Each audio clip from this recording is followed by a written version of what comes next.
اس میں کوئی شک نہیں کہ 18ویں صدی میں مراٹھے ہندوستان میں ایک بہت بڑی قوت بن کر ابھر چکے تھے۔ مغلوں کا صرف نام تھا، فرمان مراٹھوں کا چلتا تھا۔ اب یہ یقینی امر تھا کہ مراٹھے دلی کے تخت پر براجمان ہو جاتے، مگر یکایک کچھ ایسا ہوا کہ جس سے مراٹھوں کی کمر ٹوٹ گئی۔ یہ تھی پانی پت کی تیسری جنگ۔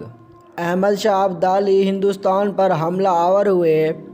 پانی پت کے میدان میں دوپہر تک مراٹھوں کا پلہ بھاری رہا، مگر پھر مراٹھوں کے دو بڑے رہنما ابدالی کی فوج کے ہاتھوں مارے گئے۔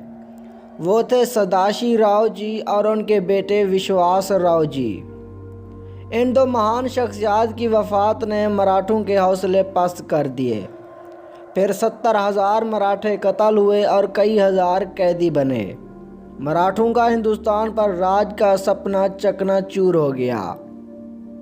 آخر کیوں مراٹھوں کو اتنی بڑی شکست ہوئی؟ آئیے اس کے اسباب کا جائزہ لیتے ہیں۔ مراٹھوں نے اپنی چودراہٹ کے چکر میں پورے ہندوستان کی ناک میں دم کر رکھا تھا۔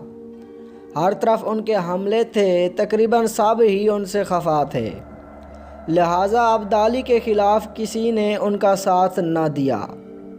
دوسری وجہ یہ تھی کہ یہ لوگ بجلی کی تیزی سے حملہ کرتے اور دشمن کو نقصان پہنچا کر بھاگ جاتے۔ ٹک کر جنگ لڑنے کے یہ عادی نہ تھے، لہٰذا جب پانی پت کے میدان میں آدھا دن گزر گیا تو ان کی ہمتیں جواب دینے لگیں۔ بالآخر انہیں شرمناک شکست کا سامنا کرنا پڑا۔ بھارت میں اب ماضی کی شکستوں کو فلموں کے ذریعے جیت میں بدلنے کی کوشش کی جا رہی ہے۔ تاریخ کو مسخ کیا جا رہا ہے، مسلمان حکمرانوں کو ولن کے کردار میں دکھایا جا رہا ہے۔ فلموں میں یہ جو کچھ بھی کر لیں، حقیقت کو نہیں بدل سکتے۔ اللہ حافظ۔